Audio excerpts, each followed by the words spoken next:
Hey, Michael Church, Crawl Space Ninja, and today we're going to do a myth about do you need ventilation or not in your crawl space? Most companies say you don't need ventilation in an encapsulated crawl space.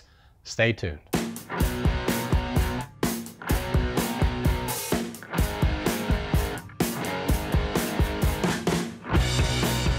Okay, so imagine that your crawl space was open and ventilated. So you had all this air moving through these open vents of the crawl space. Then you go along and you seal up all the vents and you put in a dehumidifier.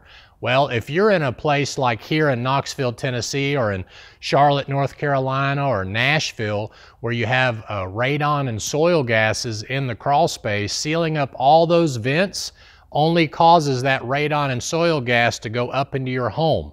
You certainly don't want to fix a humidity problem and cause a soil gas problem. So what the EPA recommends is that you put one fan, that's 1 CFM of air for every 50 square feet in the crawl space to push the air out. Now that makeup air can come from different places, and we've done a video about that. If you want to check out the makeup air video down below, we'll put a link down there to it. But basically, that's a myth. If you're going to encapsulate the crawl space with dehumidification, you also need ventilation. So thanks again for watching. My name is Michael Church with Crawl Space Ninja. We hope you make it a happy and blessed day. We'll see you later.